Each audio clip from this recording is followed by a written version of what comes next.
TV 24 news ವಾಹಿನಿಗೆ ಸ್ವಾಗತ. ಕೃತಿಕ ಮಳೆ ಸುರಿತಾ ಇದೆ. ಇದು ಕೊಪ್ಪಳ ಜಿಲ್ಲೆಯ ರೈತರಲ್ಲಿ ಆಶಾಭಾವನೆ ಮೂಡಿಸಿದೆ. ಇಡೀ ಜಿಲ್ಲೆಯಲ್ಲಿ ವ್ಯಾಪಕವಾಗಿ ಮಳೆಯಾಗಿಲ್ಲ. ಮುಂಗಾರು ಮಳೆಯಾಗ್ತಾ ಇದ್ದಂತೆಯೇ ರೈತರು ಕೃಷಿ ಚಟುವಟಿಕೆ ಆರಂಭಿಸಿದ್ದಾರೆ.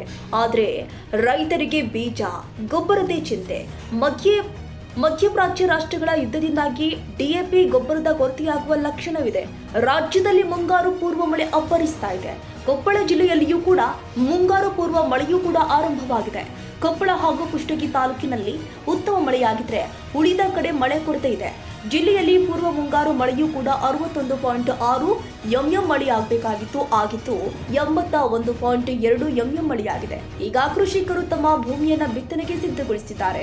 ಮುಂಗಾರು ಪೂರ್ವ ರೈತರು ಬೀಜ ಹಾಗೂ ಗೊಬ್ಬರಕ್ಕಾಗಿ ಅಲೆಯುತ್ತಿದ್ದಾರೆ. ಆದರೆ ಇದುವರೆಗೂ ರೈತರಿಗೆ ಬೀಜ ಹಾಗೂ ಗೊಬ್ಬರದ ವಿತರಣೆ ಆರಂಭವಾಗಿಲ್ಲ. ಕಳೆದ ಬಾರಿ ಜಿಲ್ಲೆಯಲ್ಲಿ 3.62 ಲಕ್ಷ ಹೆಕ್ಟೇರ್ ಮುಂಗಾರು ಹಂಗಾಮಿನಲ್ಲಿ ಬಿತ್ತನೆಯಾಗಿತ್ತು. ಈ ಬಾರಿ 3.70 ಲಕ್ಷ ಹೆಕ್ಟೇರ್ ಪ್ರದೇಶದಲ್ಲಿ ಬಿತ್ತನೆಯ ಗುರಿ ಹೊಂದಲಾಗಿದೆ. ಬಿತ್ತನೆಗಾಗಿ ರೈತರು ಈಗ ಹೊಲಗಳಲ್ಲಿ ಹದ ಮಾಡಿಕೊಂಡು ಕುಳಿತಿದ್ದಾರೆ. ಆದರೆ ಇಲ್ಲಿಯವರೆಗೂ ಬೀಜ ಹಾಗೂ ಗೊಬ್ಬರವನ್ನ ರೈತ ಸಂಪರ್ಕ ಕೇಂದ್ರದಲ್ಲಿ ಮಾರಾಟ ಮಾಡ್ತಾ ಇಲ್ಲ. ಸಕಾಲಕ್ಕೆ ಬೀಜ ಗೊಬ್ಬರವನ್ನ ಒದಗಿಸಿ ಅಂತ ರೈತ ಮುಖಂಡ ಬಸವರಾಜ್ ಯೋಗಪ್ಪನವರು ಹಾಗೂ ರೈತರು ಆಗ್ರಹ ಮಾಡುತ್ತಿದ್ದಾರೆ. ಹೌದು, ಕಳೆದ ವರ್ಷ ಸಕಾಲಕ್ಕೆ ಯೂರಿಯಾ ಹಾಗೂ ಡಿಎಪಿ ದರ ಹೆಚ್ಚಳ ಹಾಗೂ ಗೊಬ್ಬರ ಸಿಗದೆ ಬೆಳೆಗಳಿಗೆ ಸಕಾಲಕ್ಕೆ ರಸಗೊಬ್ಬರ ನೀಡದೆ ಬೆಳೆ ಹಾನಿಯಾಗಿತ್ತು. ಈ ಹಿನ್ನೆಲೆ ಬೀಜ ಗೊಬ್ಬರವನ್ನ ಮುಂಗಾರು ಹಂಗಾಮಿನ ಪೂರ್ವ ಸಂಗ್ರಹಿಸಬೇಕು ಅಂತ ರೈತ ಸಂಘದ ರಾಜ್ಯ ಉಪಾಧ್ಯಕ್ಷ ಅಂದಪ್ಪ ರುದ್ರಪ್ಪ ಕೋಡೂರ ಇವರು ಆಗ್ರಹಿಸಿದ್ದಾರೆ. ಈ ಕುರಿತು ಸ್ಪಷ್ಟನೆ ಕೊಟ್ಟ ಜಿಲ್ಲಾಧಿಕಾರಿ ಡಾಕ್ಟರ್ ಸುರೇಶ್ ಇಟ್ನಾಳ್, ಜಿಲ್ಲೆಯಲ್ಲಿ ಯೂರಿಯಾ ಗೊಬ್ಬರ ಕೊರತೆಯಾಗದಂತೆ ಕ್ರಮ ವಹಿಸಲಾಗಿದೆ. ಡಿಎಪಿ ಸ್ವಲ್ಪ ಕೊರತೆ ಉಂಟಾಗಬಹುದು, ಅದಕ್ಕೆ ಪರ್ಯಾಯ ಗೊಬ್ಬರವನ್ನು ಕೂಡ ಬಳಸಬೇಕು. ಜಿಲ್ಲೆಯಲ್ಲಿ ಬೀಜ ಹಾಗೂ ಗೊಬ್ಬರ ಕೊರತೆಯಾಗದಂತೆ ಕ್ರಮ ವಹಿಸಲಾಗ್ತಾ ಇದೆ ಅಂತ ಕೊಪ್ಪಳ ಜಿಲ್ಲಾಧಿಕಾರಿ ಡಾಕ್ಟರ್ ಸುರೇಶ್ ಇಟ್ನಾಳ್ ಅವರು ಮಾತನಾಡಿ ತಿಳಿಸಿದರು. ಈಗ ನಮಗೆ ಯೂರಿಯಾದ್ದು ಏನಂತ ಸಮಸ್ಯೆ ಇದೆ. ನಮ್ಮಲ್ಲಿ ಏನು ಬೇಕಾಗಿತ್ತು ಯೂರಿಯಾ ಸುಮಾರು ನಮ್ಮಲ್ಲಿ ಇದುವರೆಗೂ ಒಟ್ಟು ನಮ್ಮಲ್ಲಿ ಯೂರಿಯಾ ಏನು ಬರಬೇಕಾಗಿತ್ತು ಅದು ಮೇ ತಿಂಗಳಲ್ಲಿ ಬರ್ತಾ ಇದೆ. ಸ್ವಲ್ಪ ಇವತ್ತು ನಾಳೆನೂ ಕೂಡ ಕೆಲವೊಂದು ರೇಟ್ಸ್ ಬರ್ತಾ ಇದೆ. ಸ್ವಲ್ಪ ಮಟ್ಟಿಗೆ DAP ಸಪ್ಲೈಯಲ್ಲಿ ಇನ್ನೂ ಸ್ವಲ್ಪ ಇಂಪ್ರೂವ್ಮೆಂಟ್ ಆಗಬೇಕಾಗಿದೆ. ಯೂರಿಯಾ ಬಂದಿರತಕ್ಕಂಥದ್ದನ್ನು ನಾವು 25% ಬಫರ್ ಸ್ಟಾಕಿಗೆ ಇಟ್ಕೋತಾ ಇದ್ದೀವಿ. ಸೊ ಯೂರಿಯಾಗೆ ಸಂಬಂಧಪಟ್ಟಂತೆ ಏನಂತ ಸಮಸ್ಯೆ ಇಲ್ಲ. ಸೇಲಿಗಿಲ್ರಿ, ಅಂದರೆ ಅವಶ್ಯಕತೆ ಇಲ್ಲದೆ ತೊಗೊಂಡಿಟ್ಕೊಳ್ಳೋದನ್ನು ಸ್ವಲ್ಪ ಮಾನಿಟರ್ ಮಾಡ್ತಾಯಿದ್ದೀವಿ. ಈಗ ಯಾರಿಗಾದರೂ ಕಮರ್ಷಿಯಲ್ ಕಾಟನ್ ಇರ್ಬೋದು, ವೆಜಿಟೇಬಲ್ಸ್ ಇರ್ಬೋದು, ಅಥವಾ ಶುಗರ್ ಕೇನ್ ಇರ್ಬೋದು, ಈ ರೀತಿ ಯಾವುದಾದ್ರೂ ಬಂದರೆ ಅವುಗಳನ್ನು ನಾವು ಹಾಕ್ಕೊಳ್ತೀವಿ. ಅಂದರೆ ಕೇಳಿದ ತಕ್ಷಣ ಅವರಿಗೆ ಕೊಡ್ತಾಯಿದ್ದೀವಿ. ಬಟ್ ಯಾರು ಮುಂದೆ ಇನ್ನೂ ಬೆಳೆನೇ ಬೆಳೀತಾ ಇಲ್ಲ, ಸೋಯಿಂಗೇ ಮಾಡಿಲ್ಲ ಅಂಥವ್ರು ಕೇಳಿದರೆ ಕೊಡ್ತಾಯಿಲ್ಲ. ಸೊ ಅವಶ್ಯಕತೆಗೆ ತಕ್ಕಂತೆ ವೆರಿಫೈ ಮಾಡ್ಕೊಂಡು ಕೊಡ್ತಾಯಿದ್ದೀವಿ. DAP ಬಗ್ಗೆ ನಾನು ಸಂಪೂರ್ಣವಾಗಿ ಇನ್ನೊಂದು ಸಲ ಪರಿಶೀಲನೆ ಮಾಡಿ ಹೇಳ್ತೇನೆ. ಯೂರಿಯಾದಂತೂ ಸದ್ಯಕ್ಕೆ ಏನು ತೊಂದರೆ ಇಲ್ಲ ರೀ. DAP ಬದಲಿ ಸ್ವಲ್ಪ DAPದು ನಮಗೆ ಎಕ್ಸ್ಪೆಕ್ಟೆಡ್ ಲೆವೆಲಲ್ಲಿ ಸಪ್ಲೈ ಆಗಿಲ್ಲ. ಅಲ್ಲ, ಒಟ್ಟಾರೆ ನಮಗೆ ಬರಬೇಕಾಗಿರೋ DAPಯಲ್ಲಿ ಸ್ವಲ್ಪ ನಮ್ಮದು ಕಡಿಮೆನೇ ಇದೆ. ಯೂರಿಯಾ ಮಾತ್ರ ಏನು ಪ್ಲ್ಯಾನ್ ಇದೆಯೋ ಅದರ ಪ್ರಕಾರ ಬರ್ತಾ ಇದೆ. DAP ಸ್ವಲ್ಪ ಡಿಲೇ ಆಗಿದೆ. ನೀವು ನೋಡಿರ್ಬೋದು, ಕಳೆದ ವರ್ಷ ಆಯಿತು, ಅದರ ಹಿಂದಿನ ವರ್ಷವೂ ಕೂಡ ಸ್ವಲ್ಪ DAP ಸಮಸ್ಯೆ ಇತ್ತು. ಆದರೂ ಕೂಡ ಮ್ಯಾನೇಜ್ ಆಯಿತು, ಅಂಥ ಏನು ಸಮಸ್ಯೆ ಆಗಲಿಲ್ಲ.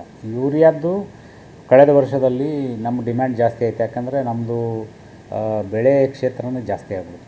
3,16,000 ಇದ್ದು 364, 370ಕ್ಕೆಲ್ಲ ಹೋಗ್ಬಿಟ್ವಿ. ಆಮೇಲೆ ಅರ್ಲಿ ಕೆನಾಲಿಂದ ನೀರು ಬಿಟ್ಬಿಟ್ರು. ಇರಿಗೇಷನ್ ಅಲ್ಲಿ ಇರೋದು ಜಾಸ್ತಿ ಆಯಿತು, ಡ್ರೈ ಲ್ಯಾಂಡ್ದು ಜಾಸ್ತಿ ಆಯಿತು. ಮಳೆ ಸ್ವಲ್ಪ ಬೇಗನೆ ಬಂದುಬಿಟ್ಟಿತ್ತು ಲಾಸ್ಟ್ ಟೈಮ್, ಹಾಗಾಗಿ ಸಮಸ್ಯೆ ಆಯಿತು. ಈ ಸಲ ಅಂಥದ್ದೇನು ಯೂರಿಯಾದ ಸಮಸ್ಯೆ ಈಗ ಸದ್ಯಕ್ಕಂತೂ ಇಲ್ಲ. ಕೊಪ್ಪಳ ಜಿಲ್ಲೆಯಲ್ಲಿ ಬಿತ್ತನೆಗೆ DAP ಗೊಬ್ಬರ ಹಾಕಬೇಕು. ಜಿಲ್ಲೆಯಲ್ಲಿ ಏಪ್ರಿಲ್ನಿಂದ ಸೆಪ್ಟೆಂಬರ್ ತನಕ 17,817 ಟನ್ ಬೇಕಾಗಬಹುದು. ಮೇ ತಿಂಗಳಲ್ಲಿ 4,078 ಟನ್ ಅವಶ್ಯಕವಾಗಿದೆ. ಈಗ ಜಿಲ್ಲೆಯಲ್ಲಿ 6,173 ಟನ್ DAP ಗೊಬ್ಬರವಿದೆ. ಎಲ್ಲ ರಸಗೊಬ್ಬರ ಸೇರಿ 1,17,703 ಟನ್ ಗೊಬ್ಬರ ಬೇಕಾಗುತ್ತೆ. ಈ ತಿಂಗಳು 17,731 ಟನ್ ಗೊಬ್ಬರ ಬೇಕು. ಈಗ ಜಿಲ್ಲೆಯಲ್ಲಿ 40,412 ಟನ್ ಇದೆ. ಸಕಾಲಕ್ಕೆ ರೈತರಿಗೆ ಬೀಜ ಗೊಬ್ಬರ ಸಿಕ್ಕರೆ ಸಾಕು ಎನ್ನುತ್ತಿದ್ದಾರೆ ಜಿಲ್ಲೆಯ ರೈತ ಮುಖಂಡರು. ನೋಡ್ರಿ ಸರ್, ಕಳೆದ ವರ್ಷ ಬಿತ್ತಬೇಕಂದ್ರೆ ಯೂರಿಯಾ ಗೊಬ್ಬರನೂ ಸಿಗಲಿಲ್ಲ, DAP ಸಿಗಲಿಲ್ಲ, ಯಾವುದೂ ಸಿಗ್ಲಾರ್ದಕ್ಕೆ ಆಗ ಬಿತ್ತಿದ್ವಿ. ಇಳುವರಿನೂ ಕಮ್ಮಿ ಆಯ್ತು. ಈಗ ಸಾಲಕ್ಕೆ ಗುರಿ ಆಗಿಬಿಟ್ಟು ರೈತರು. ಈಗ ಈ ವರ್ಷನೂ ಏನಾಗ್ಬಿಟ್ಟೈತೆ ಅಂತಂದ್ರೆ ಈ ವರ್ಷ ಈಗ ಸದ್ಯಕ್ಕೆ ರೋಣಿ ಮಳೆಗೆ ಎಲ್ಲರ ರೈತರು ಜಿಲ್ಲಾದ್ಯಂತ ಬಿತ್ತಬೇಕಾಗತ್ತೆ. ಬಿತ್ತಿವಿ, ಈಗ ಇನ್ನೊಂದು ಮಳೆ ಆದ್ರೆ ಬಿತ್ತಕ್ಕೆ ಚಾಲು ಆಕವು. ಈಗಲಿಂದನೇ ಈಗಲೇನ ಗೊಬ್ಬರದ್ದು ಭಾಳ ಶಾರ್ಟೇಜ್ ಐತೆ ಅಂತಾರೆ. ಅಂದ್ರೇನು ಇವತ್ತು ಒಂದು ಯುದ್ಧದ ನೆಪ ಹೇಳ್ಕೊಂಡು ಆ ಯುದ್ಧದ ನೆಪದಲ್ಲಿ ಗೊಬ್ಬರ ಸಿಗಲ್ಲ, ಡೀಸೆಲ್ ಸಿಗಲ್ಲ, ಅದು ಏರಿಕೆ ಐತಿ, ಬಳಸ್ಬಿಡ್ರಿ ಅಂತಾನೆ ಇವತ್ತು ಮೋದಿ ಅವರು ಹೇಳ್ತಾರೆ. ಆದರೆ ಇಲ್ಲಿ ನಾವು ಸ್ಥಳೀಯ ರೈತರಿಗೆ ಎಲ್ಲಿ ಹೋಗ್ಬೇಕು? ಈಗ ನಾವು ಜಿಲ್ಲಾ ಆಡಳಿತ ಎಲ್ಲಿಂದ ಒಟ್ಟು ಏನಾರು ಮಾಡಿ ಒಂದು ಏನು ಸಂದಾಯ ಮಾಡ್ಬೇಕು. ಇನ್ನೊಂದು ಬಿತ್ತವು ಬರೋದ್ರಾಗನ ಎಲ್ಲಿ ಗೊಬ್ಬರ ರೈತರಿಗೆ ಕೊರೆ ಆಗ್ಬಾರ್ದು. ಈಗೇನಾಗತ್ತೆ ಅಂದ್ರೆ FID ಮಾಡಿ ಅದನ್ನ ಕಡಿಮೆ ಮಾಡ್ಬೇಕು, ಅದನ್ನ ರದ್ದು ಮಾಡಿ ಹೋಗೋದು ನಮ್ಗೆ. ಈಗ ಅದನ್ನ ರದ್ದು ಮಾಡಿ ಎಲ್ಲ ರೈತರಿಗೆ ಸಿಗಂತ ಮಾಡ್ಬೇಕು. ಇನ್ನೊಂದು ಸರ್ಕಾರ ಏನ್ ಮಾಡೈತೆ ಅಂತಂದ್ರೆ ಈಗ ಶೀಘ್ರದಲ್ಲಿ ಈಗ ನೋಡು, ಈಗ ಒಂದಕ್ಕೂ ಡಬಲ್ ಐತಿ. ಏನು ಗೊಬ್ಬರ ಒಂದ್ ಸಾವಿರ ಇತ್ತು, ಸಲ 1,1500 ಇತ್ತು. ಈಗ 2,500 ರೂಪಾಯಿಗೆ ಒಂದು ಚೀಲ ಚಿಕ್ಕರೆ ಅದು ರೊಕ್ಕ ಕೊಟ್ಟರೆ ಸಿಗಲ್ಲ. ಆ ಲೆಕ್ಕಕ್ಕೆ ಪರಿಸ್ಥಿತಿ ಆಗೈತಿ. ಅದು ಗೊಬ್ಬರದಲ್ಲೇನು ಸ್ವಲ್ಪ ಏನೈತಿ ಕಡಿಮೆ ಆಗ್ಬೇಕು. ಆಮೇಲೆ ರೈತರಿಗೆ ಕೊರೆ ಆಗ್ಲಾರ್ದಂತ ಸಿಗ್ಬೇಕು. ಸಿಗೋಂಥ ವ್ಯವಸ್ಥೆ ಏನೈತಿ ಜಿಲ್ಲಾ ಉಸ್ತುವಾರಿ ಸಚಿವರಾದ ಶಿವರಾಜ್ ತಂಗಡಿಗೆ ಅವರ ವ್ಯವಸ್ಥೆ ಮಾಡಬೇಕು. ಆಮೇಲೆ ಸ್ಥಳೀಯ ನಮ್ಮ ರಾಯರೆಡ್ಡಿ ಸಾಹೇಬ್ರು ಅದಕ್ಕೆ ಏನೈತಿ ನಮ್ಗೆ ಇಲ್ಲಿ ಅನುಕೂಲತೆ ಮಾಡಬೇಕು. ಎಲ್ಲರೂ ಒಂದು ಮೀಟಿಂಗ್ ಮಾಡ್ಕೊಂಡು ಜಿಲ್ಲಾ ಅಧಿಕಾರಿಗಳಿಗೆ ಹೇಳಿ ಆ ಗೊಬ್ಬರ ಕೊರೆ ಆಗದಂತ ನೋಡ್ಕೊಳ್ಳೋಂಥ ವ್ಯವಸ್ಥೆ ಆಗ್ಬೇಕು. ಬೀಜ ಸತ್ಯ ಇವತ್ತು ಕಲ್ಪಿ ಕಾಮಗಾರಿ ಬರ್ತಾವಂತ ಕೇಳ್ಪಟ್ಟೀನಿ. ಇವತ್ತು ದೂರವಾಣಿ ಮೂಲಕ ಬಂದವು. ಆ ಬೀಜ ಸತ್ಯ ಒಳ್ಳೆ ಕ್ವಾಲಿಟಿ ಬೀಜ ತರಬೇಕು.